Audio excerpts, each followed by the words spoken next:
ಪ್ರತಿ ವರ್ಷ ಸರ್ಕಾರದಿಂದ ದಲಿತ ವಿದ್ಯಾರ್ಥಿಗಳಿಗೆ ನೀಡುವ ಉಚಿತ ಲ್ಯಾಪ್ಟಾಪ್ ಆಗ್ರಹಿಸಿ ವಿಜಯಪುರ ಡಿಸಿ ಕಚೇರಿ ಎದುರು ಪ್ರತಿಭಟನೆ ನಡೆಸಲಾಗಿದೆ. ದಲಿತ ವಿದ್ಯಾರ್ಥಿ ಪರಿಷತ್ ನೇತೃತ್ವದಲ್ಲಿ ದಲಿತ ವಿದ್ಯಾರ್ಥಿಗಳು ಲ್ಯಾಪ್ಟಾಪ್ಗಾಗಿ ಆಗ್ರಹಿಸಿ ಪ್ರತಿಭಟನೆ ನಡೆಸಿದ್ದಾರೆ. ಪದವಿ ಹಾಗೂ ಸ್ನಾತಕೋತ್ತರ ಓದುವ ದಲಿತ ವಿದ್ಯಾರ್ಥಿಗಳಿಗೆ ಸರ್ಕಾರ ಪ್ರತಿ ವರ್ಷ ಲ್ಯಾಪ್ಟಾಪ್ ನೀಡಲಾಗ್ತಾ ಇದೆ. ಆದರೆ ಈಗ ವಿದ್ಯಾರ್ಥಿಗಳ ಡಿಗ್ರಿ, ಸ್ನಾತಕೋತ್ತರ ಪದವಿ ಮುಗಿಯೋಕೆ ಬಂದರೂ ಲ್ಯಾಪ್ಟಾಪ್ ಮಾತ್ರ ನೀಡ್ತಾ ಇಲ್ಲ ಅಂತ ವಿದ್ಯಾರ್ಥಿಗಳು ಆಕ್ರೋಶವನ್ನು ಹೊರಹಾಕಿದ್ದಾರೆ.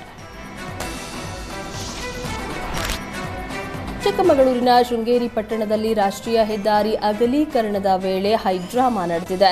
ದಾಖಲೆ ಇಲ್ಲದ ಮನೆ ಹಾಗೂ ಅಂಗಡಿ ತೆರವು ಕಾರ್ಯಾಚರಣೆಯನ್ನ ಹೆದ್ದಾರಿ ಪ್ರಾಧಿಕಾರ ನಡೆಸಿದೆ. ಈ ವೇಳೆ ತೆರವು ಮಾಡದಂತೆ ಮಾಲೀಕರು ಪಟ್ಟು ಹಿಡಿದಿದ್ದು ಅಧಿಕಾರಿಗಳ ವಿರುದ್ಧ ಆಕ್ರೋಶ ವ್ಯಕ್ತಪಡಿಸಿ ಪ್ರತಿಭಟನೆ ನಡೆಸಿದ್ರು. ಈಗಲೇ ತೆರವು ಮಾಡಬೇಡಿ, ಸ್ಥಳಾಂತರಕ್ಕೆ ಸಮಯ ನೀಡಿ ಅಂತ ಕೆಲ ಕಾಲ ಪಟ್ಟು ಹಿಡಿದ್ರು. ಆದರೆ ಪೊಲೀಸರ ಸಹಾಯದಿಂದ ಪ್ರಾಧಿಕಾರದ ಅಧಿಕಾರಿಗಳು ತೆರವು ಕಾರ್ಯವನ್ನ ಪೂರ್ಣಗೊಳಿಸಿದ್ರು.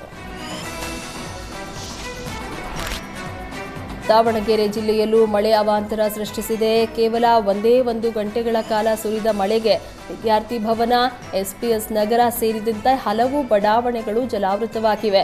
ತಗ್ಗು ಪ್ರದೇಶಗಳಿಗೆ ನೀರು ನುಗ್ಗಿ ಜನಜೀವನ ಅಸ್ತವ್ಯಸ್ತಗೊಂಡಿದೆ.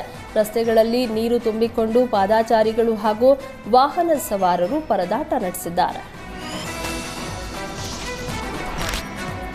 ಹುಬ್ಬಳ್ಳಿಯಲ್ಲಿ ವರುಣ ಅಬ್ಬರಿಸಿದ್ದು ತಗ್ಗು ಪ್ರದೇಶದಲ್ಲಿದ್ದ ಮನೆಗಳಿಗೆ ಮಳೆಯ ನೀರು ನುಗ್ಗಿದೆ. ಜನರು ಪರದಾಡುವಂತಾಗಿದೆ. ಹುಬ್ಬಳ್ಳಿಯ ಪ್ರೆಸಿಡೆಂಟ್ ಹೋಟೆಲ್ ಬಳಿ ಮಳೆಯ ನೀರಿನಲ್ಲಿ ಹಾವು ಕಾಣಿಸಿಕೊಂಡಿದೆ. ಹಾವನ್ನ ಕಂಡ ಜನರು ಭಯಭೀತರಾದರು. ಹುಬ್ಬಳ್ಳಿಯ ಹಲವೆಡೆ ಮಳೆಯಾಗಿದ್ದು ನೂರಾರು ಅವಾಂತರ ಸೃಷ್ಟಿಯಾಗಿದೆ. ಬೆಂಗಳೂರಲ್ಲಿ ಸುರಿದ ಮಹಾಮಳೆಗೆ ಪದ್ಮನಾಭನಗರ ಸರ್ಕಲ್ನಲ್ಲಿ ಬೃಹತ್ ಮರ ಧರೆಗುರುಳಿದೆ.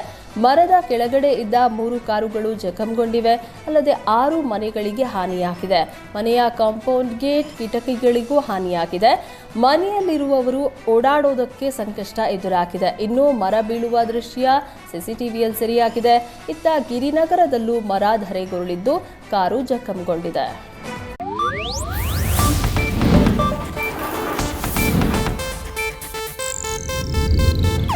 ಇದು ಏಷ್ಯಾನೆಟ್ ನ್ಯೂಸ್ ನೆಟ್ವರ್ಕ್ ಪ್ರಸ್ತುತಿ.